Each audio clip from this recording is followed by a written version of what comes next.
Okay, we're going to take a look then at constant acceleration. So anything we've been doing up until now at GCSE level or anything like that, it's just acceleration is zero. It's distance, speed and time. So your distance, speed and time triangle from year 9 physics and stuff, that's this. But constant acceleration means there's a change in velocity. So it's either speeding up or slowing down or something like that. And so we need to be able to then take that into consideration. So we have new equations to learn for this. So imagine a particle, again we chatted about a particle earlier, moving in a straight line with uniform acceleration a for time interval t.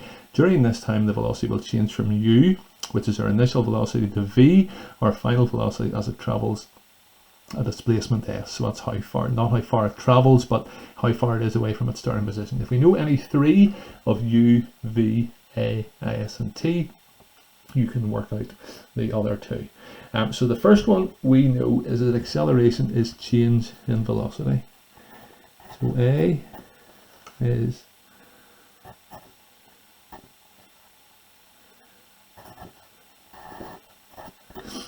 over t. If we rearrange that, so if we multiply both sides here by t, we're going to get at equals v minus u, and if I add u then to both sides, we get v equals u plus at. So that's one that we need to know and love. V equals u plus at, we use that all the time doing constant acceleration problems. Second one, average velocity. We have two different ways of working it out.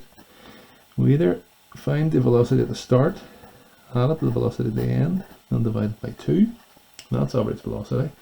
Average velocity is also displacement over time. So if we put those two things equal to each other, this is average velocity, this is average velocity, so they must be equal. That means s over t equals u plus v all over 2.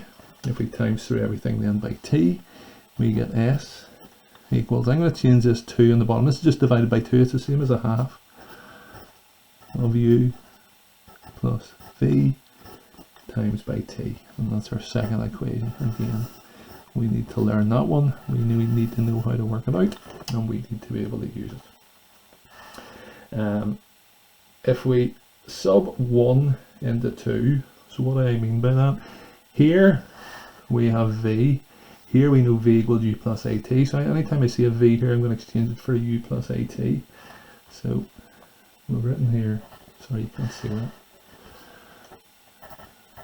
sub 1 into 2, and so I'm going to have then s equals a half u plus at all upon t.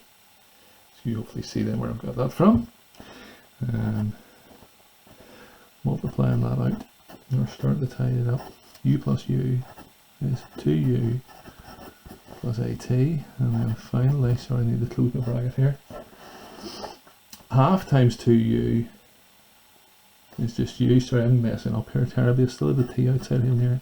So multiplying this half by this just gives me u and times it by t, so I have ut plus a half at times t is at squared. And that's my third equation. To get my fourth equation then, hopefully I'll be able to space on the page. Let's see how we can do. If we rearrange number 1,